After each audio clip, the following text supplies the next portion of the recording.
Hello ಸ್ನೇಹಿತರೆ, beauty ಗುಡ್ಡು YouTube ಚಾನಲ್ಗೆ ತಮ್ಮೆಲ್ಲರಿಗೂ ಸ್ವಾಗತ. ಸ್ನೇಹಿತರೆ, ತುಂಬ ಜನಕ್ಕೆ ಹೇರ್ ಫಾಲ್ ಸಮಸ್ಯೆ ಅನ್ನೋದು ತುಂಬಾ ಕಾಡ್ದಿರುತ್ತೆ. ಅಲ್ಲದೆ ತಲೆ ಕೂದಲು ಸಹ ಕೂಡ ಒಂದು ಇಂಚು ಸಹ ಕೂಡ ಬೆಳೀತಿರೋದಿಲ್ಲ. ಸೊ ಅಂಥವ್ರಿಗಾಗಿ ಈ ಒಂದು ಹೋಮ್ ರೆಮಿಡಿ. ಸೊ ಈ ಒಂದು ಹೋಮ್ ರೆಮಿಡಿನ ತುಂಬ ಸುಲಭವಾಗಿ ಮನೆಯಲ್ಲಿ ರೆಡಿ ಮಾಡ್ಕೊಳ್ಬಹುದು ಮತ್ತು ನಿಮಗೆ ಅಷ್ಟೇ ಎಫೆಕ್ಟಿವ್ ಆಗಿ ಸಹ ಕೂಡ ರಿಸಲ್ಟ್ ಕೊಡುತ್ತೆ. ಸೊ ಬನ್ನಿ, ಯಾರ್ಯಾರಿಗೆ ನಿಮಗೂ ಸಹ ಕೂಡ ಸೊಂಟದವರೆಗೂ ತಲೆ ಕೂದಲು ಬೆಳಿಬೇಕು, ದಟ್ಟವಾಗಿರಬೇಕು, ಕಪ್ಪಾಗಿರಬೇಕು ಅಂತ ಆಸೆ ಇರುತ್ತೋ, ಸೊ ಅಂಥವ್ರಿಗಾಗಿ ಈ ಒಂದು ಹೋಮ್ ರೆಮಿಡಿ ಅಥವಾ ಈ ಒಂದು ಹೇರ್ ಆಯಿಲ್. ಸ್ನೇಹಿತರೆ, ಈ ಒಂದು ಹೇರ್ ಆಯಿಲ್ನ ರೆಡಿ ಮಾಡೋದಕ್ಕೆ ಮೊದಲನೇದಾಗಿ ನಾನು ಕಲ್ಲುಂಜಿ ಸೀಡ್ಸ್ನ ಪೌಡರ್ ಮಾಡಿ ಇಟ್ಕೊಂಡಿದ್ದೀನಿ. ಸೊ ನೋಡ್ಬೋದು, ಕಲ್ಲುಂಜಿ ಸೀಡ್ಸ್ನ ಡೈರೆಕ್ಟಾಗಿ ಮಿಕ್ಸಿ ಜಾರ್ಗೆ ಹಾಕಿ ಪೌಡರ್ ಮಾಡಿ ಇಟ್ಕೊಂಡಿದ್ದೀನಿ. ಸೊ ಕಲ್ಲುಂಜಿ ಸೀಡ್ಸ್ ಬಂದು ನಿಮಗೆ ಮೇಯ್ನಾಗಿ ಗ್ರಂಥಿಕೆ ಅಂಗಡಿಗಳಲ್ಲೂ ಮತ್ತು ಆನ್ಲೈನಲ್ಲಿ ಸುಲಭವಾಗಿ ಅತಿ ಕಡಿಮೆ ಬೆಲೆಗೆ ಸಿಗುತ್ತೆ. ಸೊ ಅದನ್ನು ಕಪ್ಪು ಜೀರಿಗೆ ಅಥವಾ ಕರಿ ಜೀರಿಗೆ ಅಂತ ಸಹ ಕೂಡ ಕರೀತಾರೆ. ಇದರ ಗುಣಗಳು ಬಂದು ತುಂಬಾ ಇದೆ ಸ್ನೇಹಿತರೆ.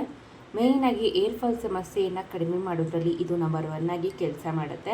ಅಲ್ಲದೆ ಇದು ವೆಯ್ಟ್ ಲಾಸ್ಗೂ ಸಹ ಕೂಡ ತುಂಬಾ ಒಳ್ಳೆಯದು. ಉಗುರು ಬೆಚ್ಚಗಿನ ನೀರಲ್ಲಿ ಈ ಒಂದು ಪೌಡರ್ನ ಮಿಕ್ಸ್ ಮಾಡಿ ಸಹ ಕೂಡ ತುಂಬ ಜನ ಕುಡಿತಾರೆ, ಸಣ್ಣ ಆಗಬೇಕು ಅಂತ ಅಂದವರು.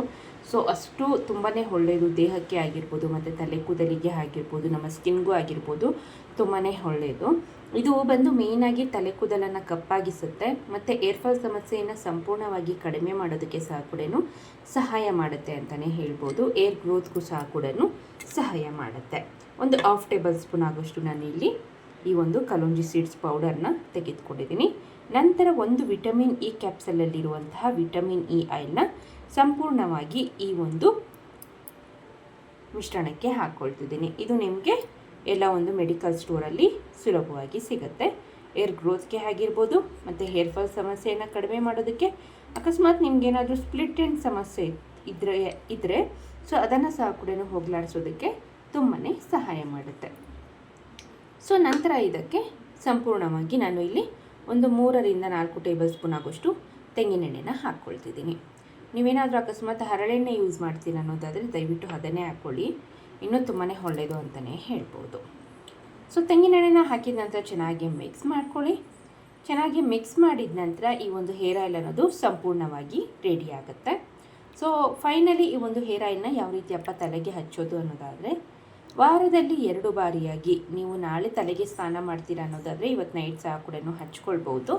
ಇಲ್ಲ ಅನ್ನೋದಾದರೆ ನೀವು ತಲೆಗೆ ಸ್ನಾನ ಮಾಡೋದಕ್ಕಿಂತ ಒಂದು 3ರಿಂದ 4 ಗಂಟೆಗಳ ಮುಂಚಿತವಾಗಿ ತಲೆಯ ಬುಡಕ್ಕೆ ತಲೆ ಕೂದಲಿಗೆಲ್ಲ ಸಹ ಕೂಡ ಹಚ್ಚಿ ಒಂದು 3ರಿಂದ 4 ಗಂಟೆಗಳ ಕಾಲ ಹಾಗೆ ಬಿಟ್ಟು ನಂತರ ನೀವು ಯೂಸ್ ಮಾಡುವಂಥ ಶ್ಯಾಂಪೂನ ಯೂಸ್ ಮಾಡಿ ಹೇರ್ ವಾಶ್ ಮಾಡಿದ್ರೆ ಆಯಿತು. ಸೊ ಇದೇ ರೀತಿಯಾಗಿ ವಾರಕ್ಕೆ 2 ಬಾರಿಯಾಗಿ ಈ ಒಂದು ಹೇರ್ ಆಯಿಲ್ನ ತಲೆಗೆ ಹಚ್ಚಿ ಸ್ನಾನ ಮಾಡೋದ್ರಿಂದ ನಿಮ್ಮ ತಲೆ ಕೂದಲು ದಟ್ಟವಾಗಿ ಅತಿ ವೇಗವಾಗಿ ಬೆಳೆಯೋದಕ್ಕೆ ಆಗಿರ್ಬೋದು, ಹೇರ್ ಫಾಲ್ನ ಕಡಿಮೆ ಮಾಡೋದಕ್ಕೆ ಸಹ ಕೂಡ ಈ ಒಂದು ಹೇರ್ ಆಯಿಲ್ ನಂಬರ್ 1 ಆಗಿ ಕೆಲಸ ಮಾಡುತ್ತೆ.